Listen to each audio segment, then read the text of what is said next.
¿O hay velo en el Corán? El autor, Firas al-Munir. El objetivo de este libro es demostrar que el Sagrado Corán nunca exigió que las mujeres se cubrieran la cabeza, como habían inventado los juristas tradicionales. Dado que el Corán prohíbe a un creyente tomar cualquier cosa que no sea el Corán como fuente religiosa, como lo demostré en otro libro, el Corán prohíbe considerar el comportamiento del profeta como legislación. ¿Cuáles son las partes del cuerpo que debe cubrir una mujer creyente? Esta cuestión ha sido tratada en más de un sura del Corán. A veces encuentras una sura en la que se prefiere cubrir las partes del cuerpo de una mujer, y otras veces solo lo que se debe cubrir. Comencemos con la sura An-Nur. Hemos derribado e impuesto esta sura. Además, hemos derribado en ella versos milagrosos con el fin de que podáis meditar. 1. Sura An-Nur.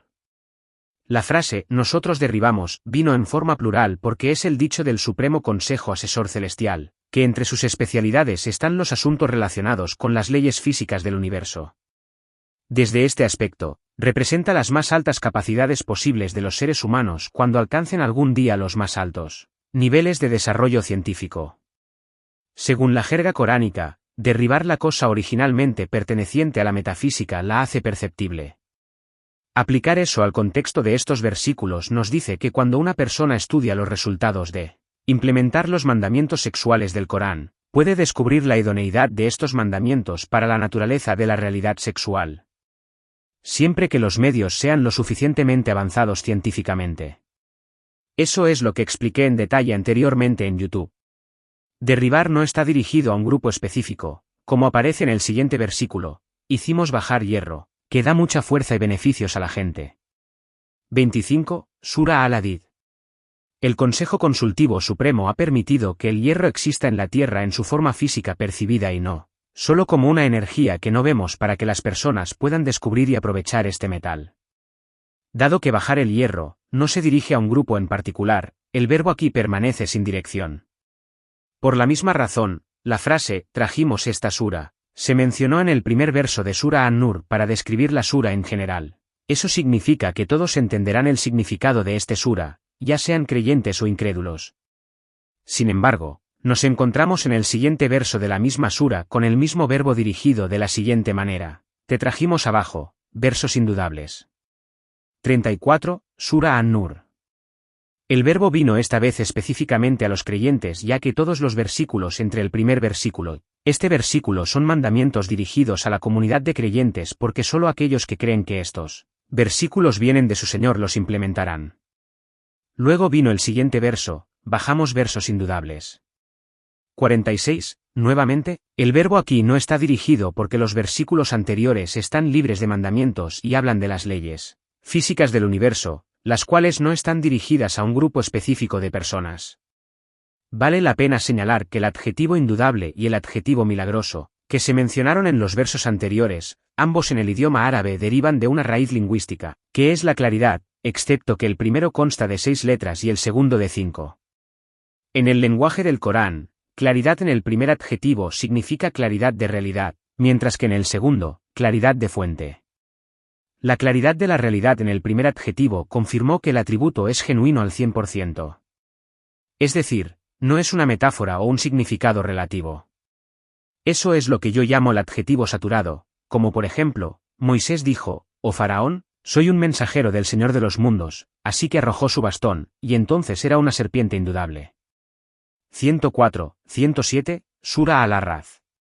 Todos los que vieron esta serpiente no dudaron de que era una serpiente real al 100%. Por otro lado, esta serpiente representa un milagro, y por lo tanto Moisés es un mensajero en contacto con el reino celestial. Esa fue la tarea del segundo adjetivo que clasificó el milagro de la serpiente entre los 9 milagros de Moisés. Le dimos a Moisés 9 señales milagrosas. 101, Sura Al-Isra. La claridad de la fuente en el segundo adjetivo significa la claridad de pertenecer al mundo de los cielos, por lo que representa un milagro divino. Por la misma razón, los versos anteriores en Sura An-Nur se describen como indiscutibles porque podemos entender su significado con un 100% de certeza cuando dejamos que el Corán se explique solo, como lo hacemos en este libro, con esta metodología precisa. El Corán, en principio, se opone firmemente a la imposición de mandamientos religiosos a las personas por la fuerza. Por ejemplo, el Estado no tiene derecho a obligar a los ciudadanos a orar, ayunar o hacer algo similar. Por lo tanto, el Corán no consideró la oración o el ayuno como una obligación. Sin embargo, temas específicos representan mandamientos religiosos, por lo tanto, se supone que quien se adhiere a ellos buscará la satisfacción de Dios en el más allá. Al mismo tiempo, si los viola, su castigo será en el más allá y por el Estado. Por ejemplo, el Tribunal Islámico distribuye la herencia según las leyes coránicas cuando el difunto no deja testamento. Por lo tanto, el Corán llama al derecho de herencia una obligación de Dios. Si tiene hermanos, entonces su madre recibe un sexto. Una obligación de Dios. 11. Sura An-Nisa. El Corán también define la dote como una obligación porque un hombre le promete a una mujer que se la entregará, como regalo al casarse. Sin embargo, si él no cumple su promesa, la mujer puede presentar una denuncia ante el tribunal. Si os divorciáis de ellos, antes de los escarceos y después de haberos impuesto una obligación a su favor. 237, Sura Al-Baqara. Por la misma razón, la palabra impuesto se menciona en el primer verso de Sura An-Nur porque los mandamientos mencionados en esta sura deben ser impuestos a las personas por el Estado. No es razonable permitir que una persona camine por la calle completamente desnuda bajo la mirada de los niños. Por lo tanto, después del primer verso, el sura comienza inmediatamente con sentencias judiciales. La adúltera, y quien tenga relaciones sexuales con ella, azotará a cada uno de ellos 100 latigazos. 2. Sura An-Nur. Las palabras imponer y obligación se derivan de la misma raíz lingüística en árabe. Si pasamos al verso 30, encontramos que el discurso ha cambiado a una forma diferente, que comenzaba con la palabra di. No basta con proponer una ley que penalice mirar a quien no quiere ser visto cuando se encuentra en una situación embarazosa, también debe haber educación moral. Es por eso que el Corán siempre dirige la palabra di al mensajero Muhammad para hacerle entender que estos mandamientos no son suficientes para que los trates como si fueras un mero informante, por lo que se los dices a la gente una vez. Sin embargo, sería útil que también los tratara como educadores y predicadores. Por lo tanto, todo predicador debe reiterar estos mandamientos a los creyentes.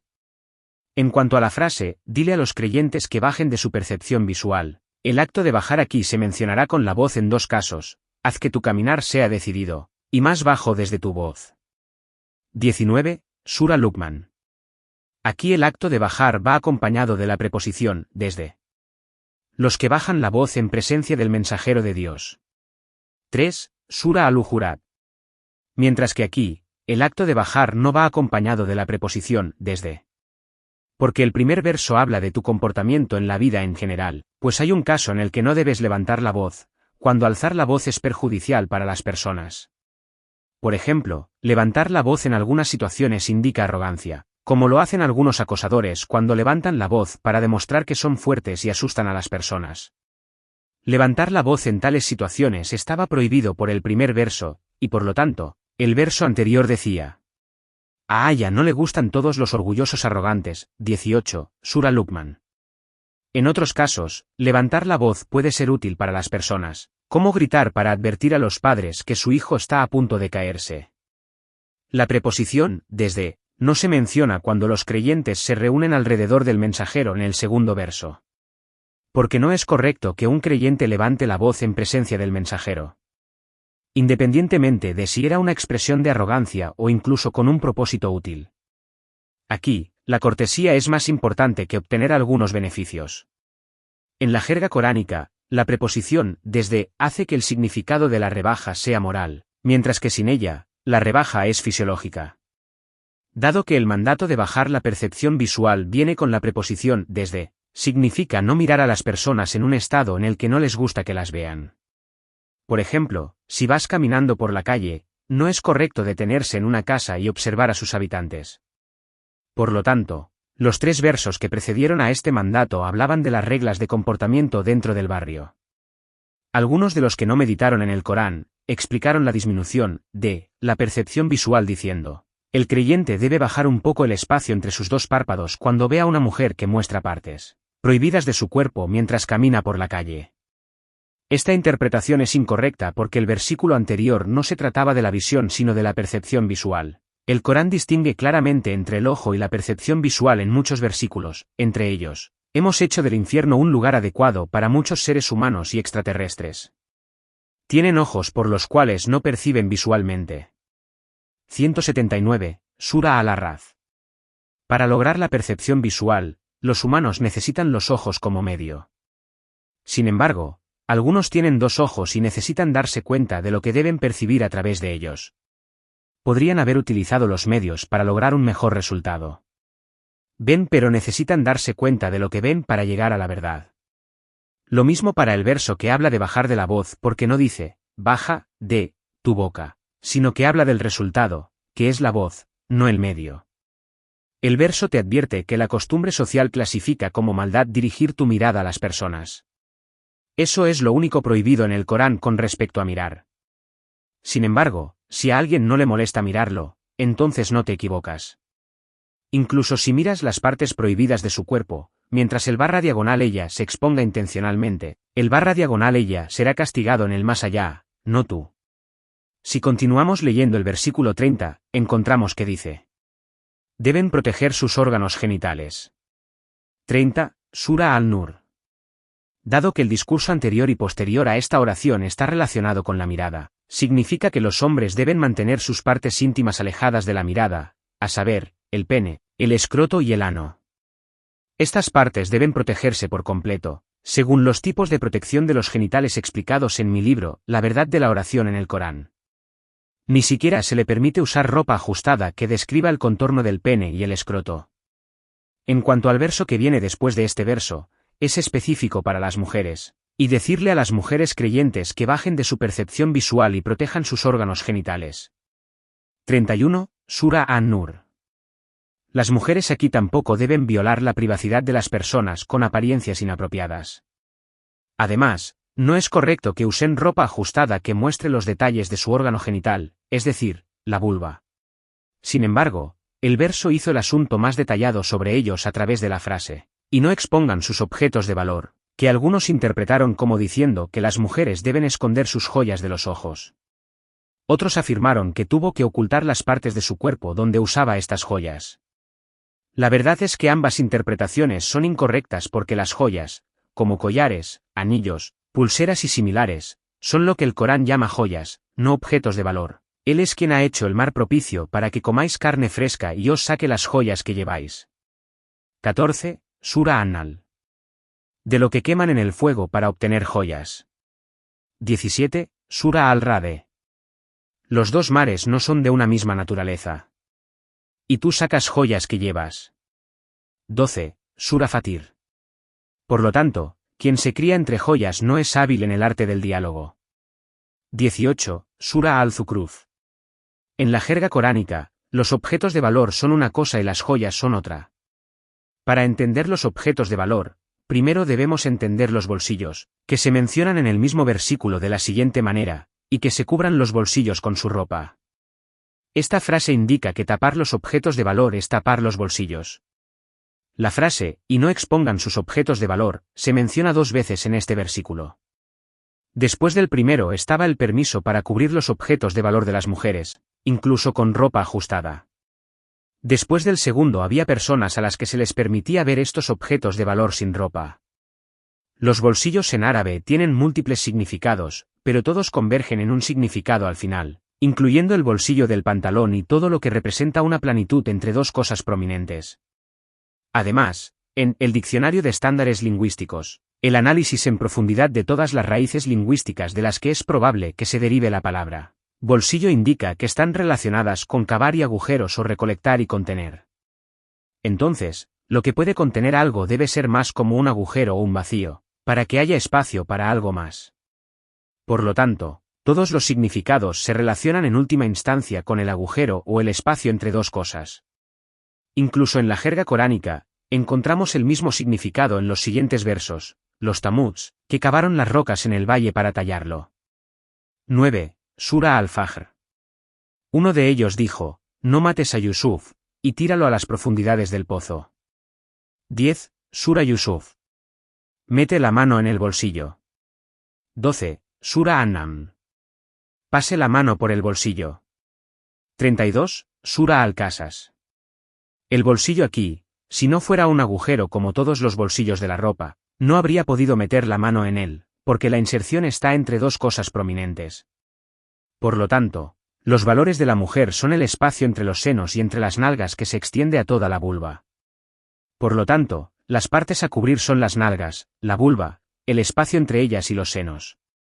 Las áreas que son planas y no contienen dos partes prominentes, como la parte superior del pecho o la parte inferior de la espalda, no pertenecen a los objetos de valor, por lo tanto, cubrirlos es innecesario. Según la jerga coránica, el primer elemento mencionado en una lista es la base para comprender el resto de los elementos, por lo tanto, el resto de las cavidades de la mujer, como la axila, la oreja, la nariz, la boca y similares, no están previstas por el decreto de cobertura. Debido a que la vulva es la primera parte de una mujer mencionada en este versículo que es un órgano sexual, esto indica que cualquier hueco no se clasifica con sus objetos de valor a menos que sea un órgano sexual. Además, la vulva también se menciona al final de este verso para confirmar que se trata exclusivamente de órganos sexuales. Los siguientes versículos aclararán el significado de los objetos de valor. 1. Los objetos de valor son únicos, por lo tanto, llaman la atención. Hemos hecho constelaciones en el cielo y las hemos hecho valiosas para los espectadores. 16. Sura Al-Hijr.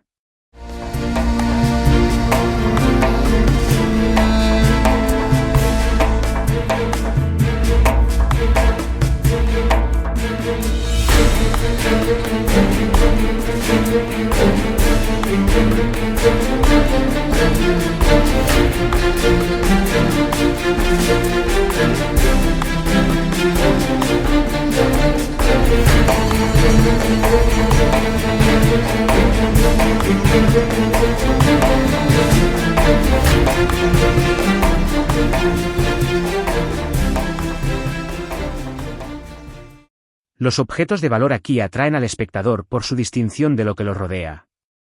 Por lo tanto, el vacío de una mujer no se clasifica como valioso, solo lo que es único y está rodeado de algo abultado y atractivo.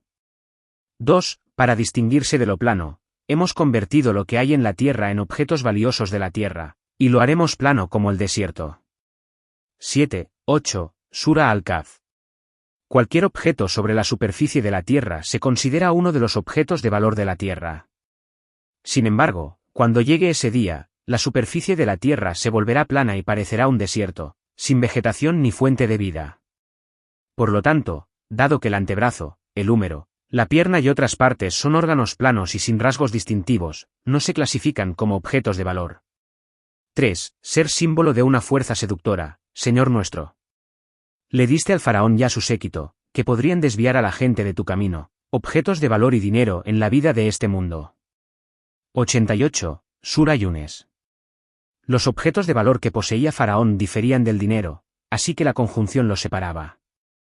Faraón usó estos objetos de valor para desviar a la gente del camino de su señor, confiando en la severidad de su seducción e influencia. Son similares a los órganos sexuales de un hombre o una mujer, que tienen un impacto significativo cuando se dirigen a corromper a una sociedad. Él dijo, tu cita es el día de los objetos valiosos, y el pueblo debe reunirse por la mañana. Entonces Faraón se fue, reuniendo sus bienes para deslumbrar, y luego vino. Reúna sus medios para deslumbrar, luego alinearse horizontalmente. Aquellos que luchan por la superioridad han tenido éxito hoy. 59, 60 y 64, Sura Taha. Faraón llamó a ese día el día de los objetos de valor porque reuniría todos sus medios de ilusión óptica, que eran sus objetos de valor, para mostrar su superioridad a la gente. Considere los objetos de valor, cuán especiales son y no se encuentran en todas las personas. Por lo tanto, no es la pierna de una mujer lo que la distingue de un hombre, sino sus partes íntimas, que el Corán llama objetos de valor, las que hacen eso. No sabía que siglos antes de su nacimiento, Dios había destruido al que tenía más medios de guerra y más soldados que él. Así que salió a su gente con sus objetos de valor. Aquellos que desean la vida de este mundo dijeron, oh, ¿tendríamos algo como lo que se le dio a Carún? 78, 79 Sura Al-Qasas. Los objetos de valor de Carún eran muchas armas y soldados. Imagine el estado psicológico de alguien que ve los objetos de valor de Carún. Naturalmente, hubiera deseado obtener lo que tenía Carún porque los objetos de valor son fantásticos. El cabello de una mujer no puede llamarse valioso porque cuando un hombre lo ve, no se excita sexualmente, no importa cuán hermoso sea. En cambio, los objetos de valor de una mujer son como los objetos de valor de Karun en el sentido de que ella influye en quién elige. Quienes exigen a una mujer que se cubra el cabello porque es hermoso no han estudiado el Corán, que distingue entre belleza y objetos de valor en su jerga. El cabello, la cara, etc., de una mujer es hermoso. Además, cada uno de los pájaros, árboles y todo en esta vida tiene su propia belleza, pero el Corán prohíbe que una mujer muestre sus objetos de valor, no la belleza. La belleza se menciona en el Corán de la siguiente manera: Él ha creado el ganado.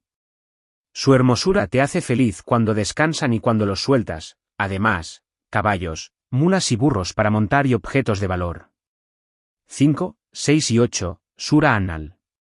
Consideró que la apariencia del ganado mientras vagan por los pastos es una apariencia de belleza. Mencionó los objetos de valor inmediatamente después de eso, para que entiendas que los objetos de valor son una cosa y la belleza es otra. Dado que los objetos de valor de una mujer son uno de sus medios más destacados de éxito en el mundo del amor, la palabra objetos de valor también se asocia con la devoción en el verso, o descendientes de Adán, tomad vuestros objetos de valor en cada evento de devoción. 31, Sura Al-Araf.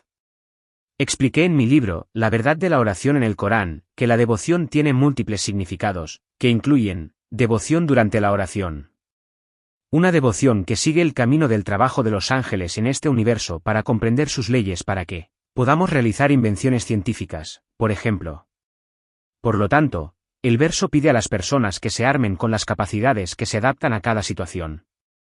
Les aconseja tener los preparativos apropiados para ingresar a la mezquita para la oración colectiva y el equipo apropiado para ingresar a los laboratorios científicos para estudiar y descubrir. Los objetos de valor, entonces, son medios adecuados para el objetivo particular deseado. Para confirmar aún más los mencionados anteriormente, el Corán correlacionó los objetos de valor con la tipicidad, no con la belleza. Quienquiera que fue engañado pensando que su fechoría era valiosa lo vio como típico. 8. Sura Fatir. El resultado general de la ilusión de los objetos de valor fue la ilusión de tipicidad. No te está permitido tener mujeres de ahora en adelante, ni reemplazarlas por esposas, aunque te guste su tipicidad. 52, Sura Al-Ahzab. Aquí está la prohibición del profeta de un futuro matrimonio, incluso si conoció mujeres a las que admiraba. El verso no mencionaba su belleza porque lo que suele atraer a un hombre de una mujer es su tipicidad más que su belleza. Si una mujer tiene un rostro hermoso, por ejemplo, pero tiene defectos fundamentales en sus partes femeninas, que el Corán llama objetos valiosos, probablemente sea una razón para reducir el número de hombres que pensarán en casarse con ella. Su tipicidad significa que sus objetos de valor están libres de defectos. Es decir, incluso si el profeta conoció a una mujer que vestía ropa decente, pero su ropa describía algunos detalles de su pecho, por ejemplo, que se adaptaban al gusto del profeta, el versículo, sin embargo, le prohíbe casarse con esta mujer. Puede conocer a una mujer única con una belleza que nunca antes había visto, y ella lo atrae profundamente. ¿Cómo puede abstenerse de un beneficio o placer futuro que no conoce a menos que no haya sido el autor de los tabúes de esta escritura y se le haya ordenado abstenerse de ellos exactamente como se nos ordena a nosotros? Por eso, las mujeres del paraíso fueron descritas como típicas, no hermosas. Son típicas mujeres con excelentes atributos. 70, Sura Ar-Rahman. La belleza está más presente en esta vida que la tipicidad. Incluso el pájaro es hermoso, y ningún jurista prohibió que la gente mirara al pájaro. Nos quedamos en el versículo 31 para seguir recitándolo. No deben exponer sus objetos de valor excepto lo que sea fácilmente perceptible. La palabra, percibido, en el Corán tiene múltiples significados, pero cada uno tiene su estilo de expresión. El significado pretendido en este verso vino de la misma manera en los siguientes versos. No te acerques a la inmoralidad, sin importar si es fácil de percibir o difícil. 151, Sura Al-An'am. Di, mi Señor ha prohibido la inmoralidad, sin importar si es fácil de percibir o difícil. 33, Sura Al-Araf. Así, el significado del verso, no deben exponer sus objetos de valor excepto lo que se percibe fácilmente, es que los órganos femeninos mencionados deben estar cubiertos con ropa. Sin embargo, no sería un problema si la ropa fuera tan ajustada que describiera el tamaño o la forma de estos órganos. El siguiente versículo también apoya lo anterior, saben lo que es fácil de percibir de la vida de este mundo. ¿No reflexionaron sobre sí mismos? ¿No viajaron y vieron el final de los que les precedieron? 7 a 9, Sura al-Habitación. La mayoría de la gente solo sabe lo que es fácil de percibir de esta vida porque no pensaron y no caminaron por la tierra para estudiar y descubrir lo que es difícil de percibir, que es la realidad de esta vida. El que mira a la mujer con esta ropa sabe lo que es fácil de percibir de sus partes, lo que le permite hacerse una idea de lo que es difícil de percibir, que son los órganos mismos sin ropa. Por lo tanto, solo tiene una idea de sus órganos detrás de la ropa a través del lado exterior de la ropa. Sin embargo, su percepción no tiene por qué ser precisa, ya que quizás se casó con esta mujer después de eso y descubrió que su cuerpo no era como él imaginaba. Por ejemplo, no puede ver la piel incluso a través de ropa ajustada. En cuanto a la vulva, no es correcto que el espectador perciba ninguna información sobre ella, por lo que no está permitido cubrirla con ropa ajustada. Incluso los hombres a los que se les permite ver los objetos de valor de una mujer sin ropa no pueden ver su vulva. Solo su pareja tiene derecho a ver su vulva, ya sea que esté casada o viva una historia de amor según las condiciones islámicas. Cuando el Corán habla de la protección indirecta de las partes íntimas, que es protegerse uno mismo de la excitación sexual que lleva al uso de las partes íntimas para las relaciones sexuales, excluyó específicamente a las parejas de la siguiente manera: los que son protectores por el bien de sus partes íntimas, excepto sus cónyuges o concubinas. 5,6, Sura al-Muminón. He probado en otros libros con amplia evidencia que la preposición por siempre da un significado indirecto en el Corán. En cuanto a aquí, cuando el versículo habla de la protección directa de la vulva de mirar, no excluye a nadie. Los hombres mencionados en el versículo a los que se les permite ver los objetos de valor de una mujer, generalmente están mal traducidos del árabe, especialmente el primer hombre. Se traduce como su marido. Mientras que, de hecho, según la jerga coránica, él es quien tuvo relaciones sexuales con su esposa y luego las interrumpió por algún motivo durante mucho tiempo, ya sea por acuerdo entre ellos o no. Él no es su marido en el sentido habitual, por lo que el Corán le dio un título diferente. Si nos movemos al final del mismo versículo, encontramos la frase: no deben dar patadas para que se perciban sus objetos de valor que esconden. En el Corán, patear siempre consiste en un movimiento, por lo que la frase no deben patear significa que una mujer tiene prohibido hacer un solo movimiento si su objetivo es revelar parte de sus objetos de valor ocultos. Patear aquí no es necesariamente patear el suelo porque el verso no decía, no deben patear el suelo, y por lo tanto, es cualquier movimiento, incluso en el aire. Dado que lo valioso oculto aquí se correlaciona con el movimiento de las piernas es la vulva por muchas razones, entre ellas, 1. Mencionó la vulva al principio y al final del tema para que se entienda que todos los objetos de valor son órganos sexuales para que nadie diga que la fosa nasal, por ejemplo, es uno de los bolsillos que hay que tapar. Por otro lado, repetir la mención de la vulva se considera un énfasis en la singularidad de su especificación. Es decir, no basta con que la vulva se oculte por completo si la mujer está quieta, sino incluso mientras mueve las piernas.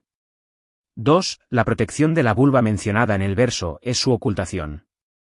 En cuanto al resto de los objetos de valor, se permitía percibir algo de ellos con facilidad, por lo que no se describen como ocultos. 3. La prohibición aquí es de percibir esta parte de los objetos de valor, no verla. Dado que se pueden percibir los senos y las nalgas, ¿qué es lo prohibido percibir? Solo queda la vulva. Por lo tanto, mientras mueve la pierna, es incorrecto que la ropa le apriete alrededor de una parte de su vulva o que esta parte quede expuesta. Los senos no se pueden ver porque están cubiertos con una prenda, pero es posible saber la forma y el tamaño porque el Corán no exige que estén completamente ocultos. Dado que los versos consideran que cubrir las nalgas es lo mismo que cubrir los senos, la parte que está prohibido cubrir con ropa ajustada será la vulva, lo que significa que estaba oculta antes de mover la pierna. La frase, para que se perciban sus objetos de valor que esconden, significa que una mujer es responsable legalmente solo si deliberadamente ajusta la ropa alrededor de la vulva. Patear aquí significa que la mujer hace movimientos intencionales que hacen que la prenda que cubre la vulva se apriete, como cuando se hace ejercicio. Dado que la mujer tiene derecho a practicar deporte, incluso frente a los hombres, debe cubrir adecuadamente sus senos y glúteos e insistir en una estricta cobertura de la vulva para que la prenda no quede apretada. Por otro lado, Los movimientos de los brazos no están prohibidos aunque dejen que la prenda quede ceñida al pecho. Conclusión 1. Protección. Es ocultar completamente el órgano genital para no dar ninguna información a la persona que mira, si es un órgano masculino o femenino. 2. Percepción. La mujer debe cubrir completamente los senos, surco intermamarius, glúteos y hendidura glútea, aunque la ropa sea ajustada. En cuanto a la parte superior del pecho y la parte superior de las nalgas, si son planas y no tienen salques intermamarius o hendidura glútea, no es necesario cubrirlas. En cuanto a las partes restantes del cuerpo, está permitido exponerlas sin ropa frente a las personas. Supongamos que una mujer no ha encontrado ropa que cubra precisamente esas partes, en este caso, tendrá que tomar más precauciones cubriéndolos más para asegurarse de que no queden expuestos durante un movimiento, por ejemplo. Porque el verso aquí habla del mínimo, no está permitido, ni 1 milímetro menos de este límite. Sin embargo, si vamos más allá de hablar del mínimo al máximo que el Corán prefiere para las mujeres, entonces estudiaremos el siguiente verso: Oh profeta, diles a tus esposas, a tus hijas y a las mujeres de los creyentes que junte las partes de sus prendas exteriores para que cubran más. Es lo mínimo que se puede hacer para que se conozcan y no se ofendan. 59. Sura Al-Ahzab. El discurso aquí está dirigido a Mahoma como profeta, no como mensajero. Significa que quien no sigue este consejo no está amenazado de castigo en el más allá. Lo expliqué en detalle en mi libro. El Corán prohíbe considerar el comportamiento del profeta como legislación. Además, los versículos que mencionan el propósito de los mandamientos son muy pocos en general, y este versículo es uno de ellos, cuyo propósito es, para que sean conocidos y no se escandalicen. Es decir, la mujer no está obligada a usar el vestido mencionado en este versículo específicamente, pero puede lograr el propósito mencionado con cualquier vestimenta siempre que siga las tradiciones de su sociedad. Dado que el Corán es adecuado para cada momento y lugar, los versos cuyos detalles no se adaptan a todos los tiempos y lugares se han formulado para permitirle lograr sus propósitos de la manera que mejor le parezca. La última oración del versículo significa que la mujer en la época del profeta Muhammad usaba esta prenda exterior para que la gente la conociera y no la ofendiera. Conocerla no significa saber su nombre sino a qué clase social pertenece. Los siguientes versículos confirman ese significado. La postración deja una huella en sus rostros, clara en su apariencia. 29. Sura Al-Fat. A los delincuentes se les conoce por su apariencia. 41. Sura Al-Rahman. Como ves, el acto de conocer se correlaciona con la apariencia, como algo en la cara. Eso significa que el conocimiento es a través de la cara, la ropa o algo similar. El espectador sabrá si pertenece a la clase de mujeres decentes que usan ropa que sigue las tradiciones de la sociedad o si pertenece a la clase baja de mujeres que usan solo la vestimenta legal mínima mencionada en Sura Al-Nur. Para aquellos cuya ropa combina solo con lo mínimo, es natural que algunas sociedades no los consideren de la clase alta. Aunque el mínimo no viola la ley islámica, la visión social es diferente. Una mujer decente no escuchará a la gente hablar de ella o de sus acciones para no ofenderse. El Corán anima a las mujeres a vestirse según las tradiciones de su sociedad. Sin embargo, si las mujeres los violaban, no serían castigadas en el más allá ya que vestían al menos el mínimo mencionado en Sura Al-Nur. Firas al-Munir.